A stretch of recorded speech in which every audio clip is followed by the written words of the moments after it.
తెలుగుదేశం జనసేన ప్రభుత్వం వచ్చిన తర్వాత ఆంధ్రప్రదేశ్ రాష్ట్రాన్ని అన్ని రంగాల్లో అభివృద్ధి చేస్తామన్నారు తెలుగుదేశం పార్టీ అధినేత చంద్రబాబు నాయుడు. వచ్చే ఎన్నికల్లో వైసీపీ ఓటమి ఖాయమని జోస్యం చెప్పారు.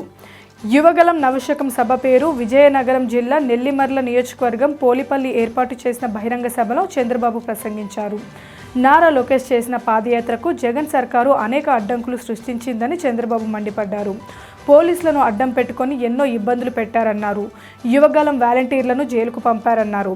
తప్పకుండా వడ్డీతో సహా తిరిగి ఇస్తామని చంద్రబాబు హెచ్చరించారు. యువగలం ప్రజాగర్జనకు నాంది పలికిందన్నారు. ప్రజల్లో ఉండే బాధ, ఆక్రోశం, ఆగ్రహం యువగలంలో చూపించారన్నారు.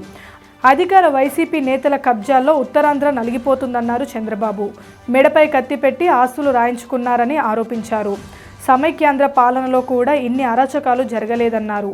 ఒకప్పుడు విశాఖపట్నం ఆర్థిక రాజధానిగా ఉండేదని, ఇప్పుడు గంజాయి రాజధానిగా మారిందని ధ్వజమెత్తారు. ఉత్తరాంధ్రలో అభివృద్ధి ఆగిందన్నారు. జగన్కు ఒక్క ఛాన్స్ ఇచ్చిన పాపానికి రాష్ట్రం 30 ఏళ్లు వెనక్కి వెళ్ళిందన్నారు. విధ్వంస పాలనకు జగన్ నాంది పలికారని విమర్శించారు. వైసీపీ పాలనలో కంపెనీలన్నీ పారిపోయాయని ఎద్దేవా చేశారు చంద్రబాబు. రిషికొండను బోడిగుండు చేసి సీఎం నివాసం కోసం 500 కోట్లతో విల్లా కట్టే హక్కు ఎవరిచ్చారని ప్రశ్నించారు. టీడీపీ అధికారంలో ఉంటే 2020 నాటికి పోలవరం పూర్తి చేసేవాళ్ళమన్నారు చంద్రబాబు. అబద్ధాల పునాదులపై నిర్మించిన పార్టీ వైఎస్ఆర్ కాంగ్రెస్ పార్టీ అని, వైసీపీ విముక్త ఆంధ్రప్రదేశ్గా మారాలని చంద్రబాబు పిలుపునిచ్చారు. త్వరలో అమరావతి, తిరుపతిలో సభను నిర్వహించి టీడీపీ జనసేన ఉమ్మడి ఎన్నికల మేనిఫెస్టో విడుదల చేస్తామని చంద్రబాబు తెలిపారు. ఆర్టీసీ బస్సుల్లో మహిళలకు ఉచిత ప్రయాణ సదుపాయం కల్పించాలని నిర్ణయించినట్లు చంద్రబాబు వెల్లడించారు. నిరుద్యోగులకు నెలకు 3,000 చొప్పున నిరుద్యోగాభివృద్ధి ఇస్తామన్నారు. 20 లక్షల మందికి ఉపాధి కల్పన బాధ్యత తీసుకుంటామన్నారు. అన్నదాత కార్యక్రమం ద్వారా ప్రతి రైతులకు ఆర్థిక సహాయం చేస్తామని చెప్పారు.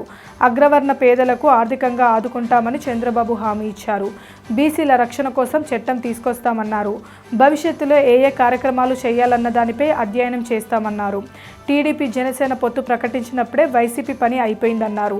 టీడీపీ జనసేన పొత్తు చారిత్రక అవసరమని చంద్రబాబు పేర్కొన్నారు. మహిళలకు రక్షణ ఉండాలంటే వైసీపీ విముక్త రాష్ట్రంగా మారాలన్నారు. ఏపీలో జరుగుతున్న కురుక్షేత్ర యుద్ధంలో వైసీపీ ఓటమి ఖాయమని అభిప్రాయం వ్యక్తం చేశారు. Please subscribe Pragna media. Please like, share, subscribe to Pragna Media. Pragna Media, please do like, share and subscribe. Please subscribe to Pragna Media. Please like, share and comment if you like the video. Pragna Media.